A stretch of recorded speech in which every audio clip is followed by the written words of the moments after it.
तुम्ही पण Instagram वरती बघून काही गॅजेट्स ऑर्डर केलेत का? आणि जर केले असतील तर ते कधी वापरलेत का? की बॉक्स अजूनही घरी तसाच पडून आहे?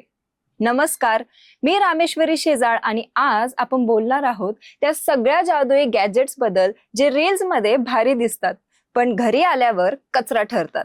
दर महिन्याला भारतात शेकडो कोटींचे बिझनेस चालतो फक्त या व्हायरल गॅजेट इंडस्ट्रीचा, आणि यातला मोठा भाग पूर्णपणे फेक प्रोडक्ट्स वरती उभा आहे. 2025च्या एका अभ्यासानुसार शहरी भारतातल्या जवळपास 33% लोकांनी गेले एका वर्षात फेक प्रोडक्ट्स विकत घेतलेत, आणि आयुष्यभराचं बघितलं तर हा आकडा तब्बल 89% जातो. यातही सगळ्यात मोठा वाटा ऑनलाईन प्लॅटफॉर्म्सचा आहे. जवळपास निम्म्याहून अधिक फेक प्रोडक्ट्स तिथूनच येतात, आणि इलेक्ट्रॉनिक्स गॅजेट मध्ये तर हे प्रमाण 70%च्या घरात आहे. आता आपण काही उदाहरणं पाहूयात. पहिलं उदाहरण घेऊयात, तो सोलार पॉवर बँक, जो सूर्यप्रकाशात चार्ज होतो असं रील्स मध्ये सांगितलं जातं. प्रत्यक्षात त्यात सोलार पॅनल इतकं कमकुवत असतं की पूर्ण दिवस उन्हात ठेवूनही 10% ही चार्ज होत नाही. आणि दुसरं उदाहरण आहे तो म्हणजे मॅजिक, मच्छर मारायचा दिवा, जो अल्ट्रासॉनिक वेव्ह वर काम करतो असं सांगितलं जातं, पण यावर कुठलाही शास्त्रीय पुरावा नाहीये. अनेक संशोधनांनी हे सिद्ध केलंय की अशा वेव्हचा मच्छरांवर काहीही परिणाम होत नाही. आणि तिसरं सगळ्यात धोकादायक, ते स्वस्तातला पोर्टेबल चार्जर आणि नकली इयरबड्स, ज्यांच्यात कुठलंही सेफ्टी सर्टिफिकेशन नसतं. यातले बॅटरीज फुटल्याच्या आणि फोन जळाल्याच्या घटना आपण अनेकदा बातम्यांमध्ये बघितलेल्या आहेत. आणि फक्त गॅजेट्स पुरतं नाहीये.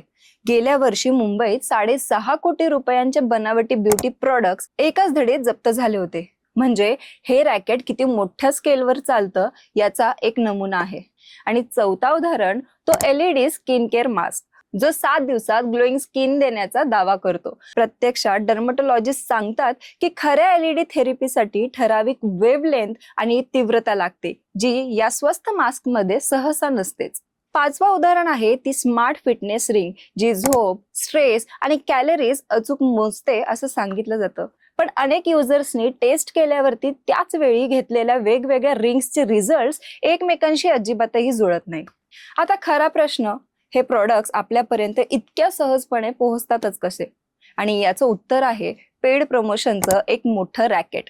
अनेक छोटे मोठे इन्फ्लुएन्सर्स या कंपनीकडून पैसे घेऊन असे व्हिडिओ बनवतात जिथे दिस ऍक्च्युअली वर्क्स असं सांगितलं जातं, पण कुठेही पेड प्रमोशन असं लिहिलेलं नसतं.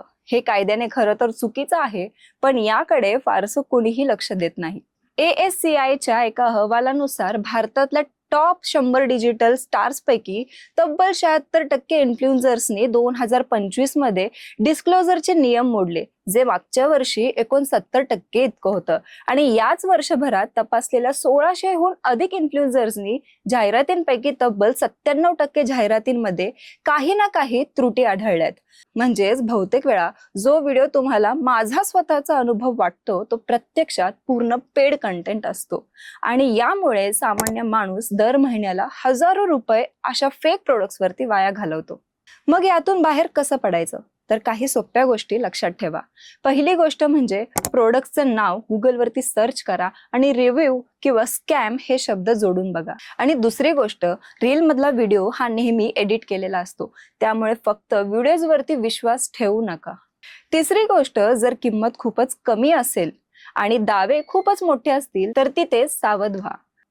शेवटी एकच सांगायचंय, सोशल मीडियावरती दिसणारी प्रत्येक गोष्ट खरी नसते, आणि आपले कष्टाचे पैसे अशा फेक ट्रेंड्स मध्ये वाया घालवण्याआधी जरा विचार करा, थोडं शोधा, मगच निर्णय घ्या.